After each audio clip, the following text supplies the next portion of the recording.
এইটা শুধু দেখবেন, এটা হচ্ছে কি, এটা কিন্তু কোনো মন্দিরে নয়, এটা হচ্ছে একটি রাজনৈতিক মঞ্চ। ভারতীয় জনতা পার্টির নবনির্বাচিত সভাপতি বাংলার, তারকে সম্বর্ধনা দেয়া এবং তারপরে পরপর বিভিন্ন নেতৃত্ব ভারতীয় জনতা পার্টির, তাদের বক্তব্য রাজনৈতিক। এটি রাজনৈতিক মঞ্চে তাদের রাজনৈতিক নেতাদের ছবি থাকতেই পারে। মা কালীর ছবি কেন মাঝখানে? বাংলায় হচ্ছে বলে মা কালী, আপনারা ব্যবহার করলেন মাকে, মায়ের ছবিকে, এটি রাজনৈতিক মঞ্চে ব্যবহার করলেন। আমাদের ভাবাবেগে আহত হয়েছে। আমরা সত্যি মনে করি মায়ের অনাদর হয়েছে। আপনি মাকে অসম্মান করলেন, মাকে আপনারা রাজনৈতিকভাবে ব্যবহার করছেন। আগে শ্রীরামের নামে আপনারা একবারই রাজনৈতিক স্লোগান দিয়েছেন, এখন মাকে নামে জয় মা কালী, এটা রাজনৈতিক স্লোগান, এটা আপনাদের রাজনৈতিক ডাক।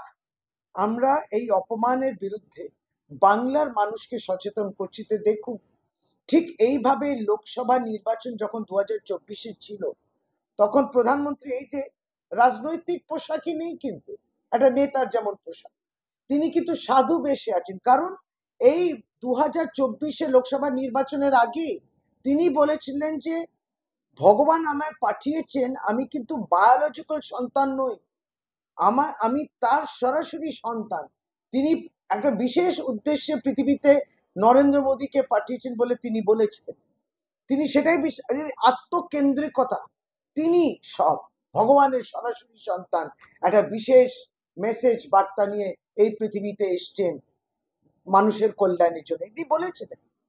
এবং সম্বিত পাত্র বর্তমানে তিনি সাংসদ, সে পুরীর জগন্নাথ ঠাকুরই নাকি মোদিজির ভক্ত, এই সমস্ত কথা বিজেপি নেতৃত্ব বলেছে বিগত দিনগুলোতে।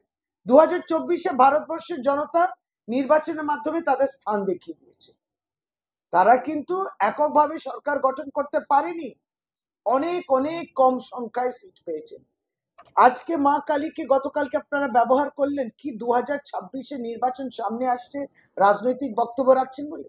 বাংলার জনতাও আপনাদেরকে সেই স্থান দেখিয়ে দেবে, এটা আমাদের বলা উদ্দেশ্য ছিল। আমরা সত্যি অত্যন্ত, আমরা বলছি যে আমরা তো ধর্মপ্রাণ মানুষ, আমরা আমাদের ভাবাবেগ এই আক্রমণটা আমরা সহ্য করতে পারছি এবং তার প্রতিবাদ আমাদের রইল। এইটা এক বিষয় নিশ্চয়। আর দ্বিতীয় বিষয়টা থেমে বলবো,